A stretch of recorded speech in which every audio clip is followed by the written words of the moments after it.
네, 반갑습니다. 네. 예, 예. 오늘은 그 대리법에 관해서 하신 게 있는데 굉장히 대리법이요? 어렵더라고요. 예, 네. 예, 예. 그 중에서 표현 대리라는 것에 대해서 좀 설명해 주실 수 있나요? 표현 대리.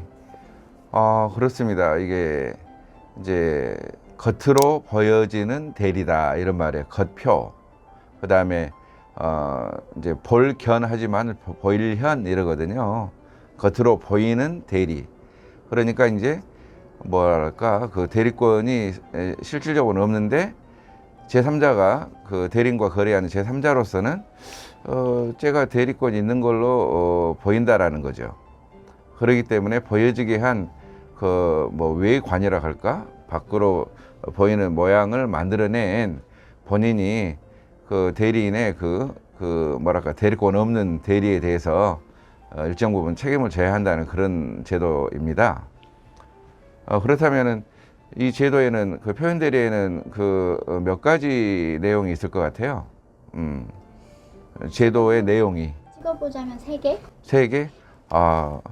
뭐 찍는데 도사네요. 도사 이제. 예, 그래요. 그 왜 세 개냐면 125조, 126조, 129조가 있습니다. 그런데 겉으로 보이는 대리다 해가지고 그걸 믿었다는 사람에 대해서 본인이 무작정 책임을 진다면 본인은 사실 작살나는 거죠. 왜? 아니 자기하고 일정한 관련이 있는 사람이 대리인이라고 자처할 텐데 그 사람이 뭔가를 내 이름으로 뭐 해 가는데 하는 행동을 하는데 나는 전부 책임을 져야 된다. 그리고 제3자를 믿었다. 또 믿은데 또 뭐 잘못 없다. 해가지고 전부 책임을 져야 한다면 이건 말도 안 되는 거죠. 네. 그렇기 때문에 제도 자체는 세 가지를 두고 있습니다. 그러면 그 세 가지에 대해서 알고 싶죠. 네.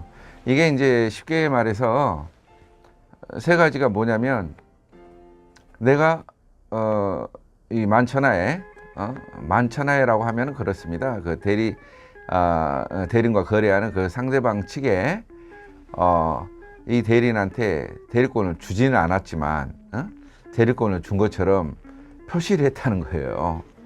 뭐 명함 같은 걸 돌렸다 그거예요. 저도 명함 함부로 돌릴 수가 없습니다. 어떤 사람이 어떤 뭐 그 변호사 사무실에 그 이제 일을 좀 하겠다라고 한다면 그것은 이제 뭐 변호사 협회에 등록을 시켜야 되죠. 그래서 정상적으로 해야 되지 명함만 돌렸다 이렇게 되면은 근데 실제로 내가 그 사람한테 그냥 그 명함을 돌린 게 그냥 일을 하라고 한 게 아니라 나 이런 사람이다 여기에 있다라고 하는 알림이로 돌릴 수도 있잖아요. 근데 걔가 가서 자기가 변호사 사무실에 수임 행위를 한다라든지 이런 것도 문제가 될 수 있잖아요. 근데 그 상대방은 그 대리인한테 사무 처리에 필요한 돈을 지급했을 거고 본인으로서는 저로서는 어떤 일이 벌어져 있는지를 알 수 없으니 참 난감하죠. 그리고 상대방은 또 돈이 갖고 그러면 저는 이제 그 대리인에 해당한다는 사람한테 형사 고소를 하든지 하는 그런 문제가 될 거고 상대방은 또 저한테 또 소송을 한다든지 이런 일이 생기겠죠. 이랬을 때 상대방으로서는 나한테 민법 125조에 해당하는 걸 주장하게 됩니다. 한번 읽어보겠습니다. 제3자에 대하여 제3자는 상대방이에요. 대리인과 거래하는 상대방.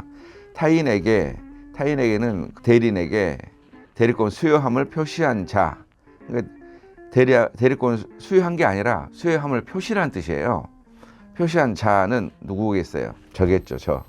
본인은 대리권의 범위 내에서 행한, 그러니까 어떤 그 표시된 대리권이 있다라고 봅시다. 예컨대 500만 원을 너가 좀 빌려와라 이렇게 이야기했어요. 근데 실제로는 하지 마라 이제 처리를 했거든. 실제로는 하지 마라라는 의미가 있었고 또 했는데 걔가 가서 500만 원을 빌려왔어요. 이럴 때 내가 책임질 수가 있다는 이야기예요. 타인과 대리 제3자 간의 법률 행위 이런 소비대차 행위에 대하여 책임이 있다 했어요. 책임이 있다. 누가? 본인이. 그러나 제3자가 대리권 없음을 알았거나 알 수 있었다. 제3자가 그러니까 대리인과 거래하는 제3자가 그 사람이 실제로는 대리권이 없다는 것을 알았거나, 악의라고 표현하죠. 예? 악의거나, 그 다음에 악의 알았을 때는 보호 안 하겠죠. 보호 가치가 없죠.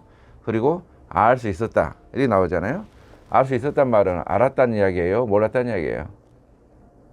몰랐다는 이야기죠. 몰랐다는 이야기인데 과실이 있다는 뜻이에요. 그러니까 몰랐다 하더라도 과실이 있을 때는 그렇지 않다, 그 말은 책임이 없다는 뜻이죠. 이런 제도가 있어요. 그러니까 함부로 명함 돌리고 뭐 직함을 뭐 사용하라는 것을 허락하거나 해서는 안 되겠죠. 그래서 제3자는 선앤드 무과실일 때만 보호가 된다라는 거, 그것을 한번 그러니까 단순한 선의란 말은 몰랐다는 거거든요. 모르는 데 대해서는 과실이 있을 수도 있고 없을 수도 있는 겁니다. 근데 과실이 있으면 선이 유과실이 될 텐데 이런 사람은 보호 안 한다는 뜻이고, 선이 무과실이어야 보호된다는 뜻이에요. 그러니까 뭐 내가 어떤 사람한테 뭐 대리권 뭐 이야기는 했지만은 실제로는 대리권을 안 줬어. 그럴 때 이제 제3자는 또 그 대리인이라고 칭하는 사람한테 이제 속아가지고 이런 그 손해를 봐서는 안 되겠다 이 말이에요. 그리고 본인한테 책임을 지우려면은 선의앤드 무과실까지 있어야 한다는 거고. 두 번째 표현대리 제도는 126조에 있는데, 아까 이제 125조는 이제 대리권을 실제로는 이제 주지 않았는데 대리권을 있음을 표시했다는 것에 내 잘못이 있다는 거예요. 근데 126조는 종전에 대리권을 이만큼 줬는데 대리인이 이만큼에 왔어. 500만 원 빌려오라고 했는데 1000만 원을 빌려왔다가 나한테 500만 원 주고 자기는 500만 원 쓰는. 근데 제3자 입장에서는 1000만 원을 빌려줬으니까 나한테 1000만 원을 달라고 하는 그런 관계죠.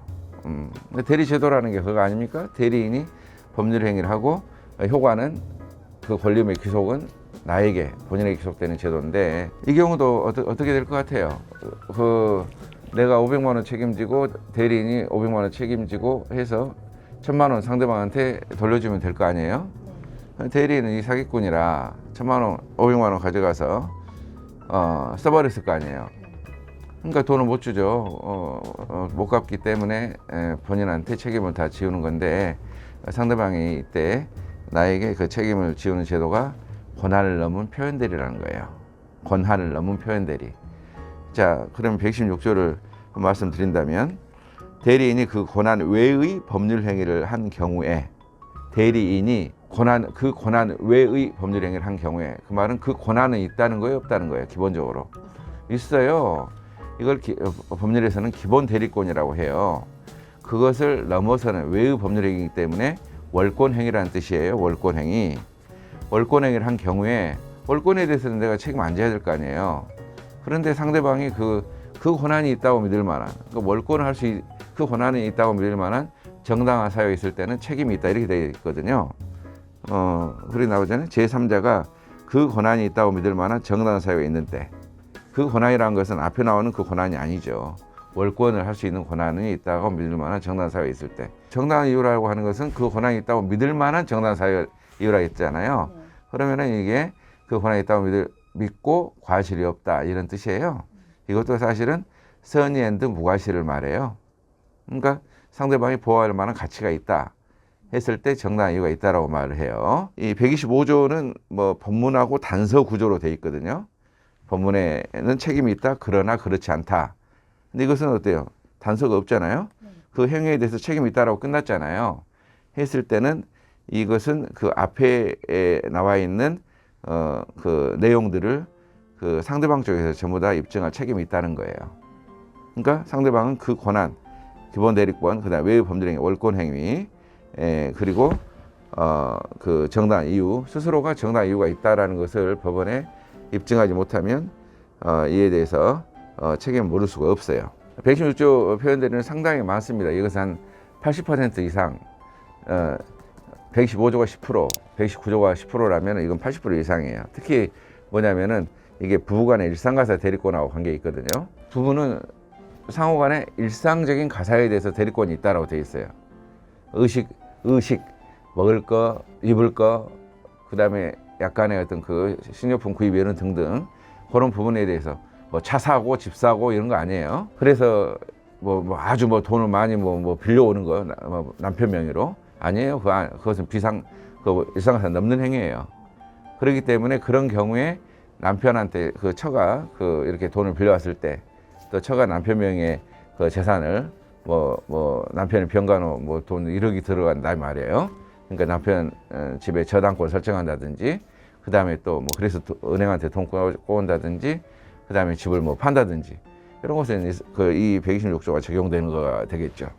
네, 일상가사 대리권을 넘는 행위이기 때문에 네, 그런 경우에 문제가 많이 되는 거. 부부간의 문제에 있어서도 문제가 되고. 자, 마지막 표현대리에 대해서도 알고 싶죠? 네.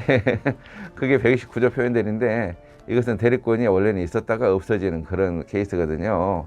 옛날에는 내가 대리권을 줬었거든요. 근데 현재는 대리권을 완전 이제 철회를 했을 때 그거죠. 그래서 129조 말씀드린다면 대리권의 소멸은 그러니까 대리권이 있다가 없어졌다는 것은 선의 제3자에게 당하지 못한다. 선의의 제3자, 몰랐던 사람. 그 말은 뭔 말일까요? 여전히 대리권이 있겠구나라고 믿은 사람한테는 대항을 못한다. 대항을 못한다는 말은 내가 대리권이 없어졌다는 것을 주장하지 못한다는 뜻이죠. 그러나 제3자가 과실로 인하여 이제 정확히 나왔네. 여기서는 이제 과실로 인하여 그 사실 대리권이 있다가 없어진 사실을 알지 못한 때는 그러하지 않다. 왜? 과실이 있다라고 한다면 이 제3자는 보호 가치가 있어요, 없어요? 과실이 있다면? 과실 있으면 없죠. 그래서 이게 구조들이 선의 무과실은 다 선의 무과실인데 129조 구조는 선의 제3자에 당하지 못한다 해놓고 다만 과실로 인해서 그렇다면은 대항할 수 있다는 취지고, 그다음 125조는 뭐 책임이 있다라고 해놓고 다만 이제 악의 과실이 있을 때는 그렇지 않다라고 돼 있고, 또 126조는 어떻게 돼 있어요?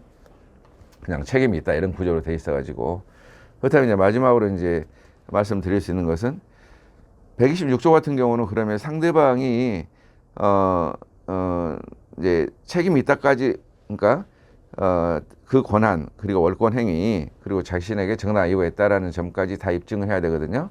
그래서 126조를 주장함에 있어서 정당한 이유 때문에 막히는 경우가 많아요, 실무에서는.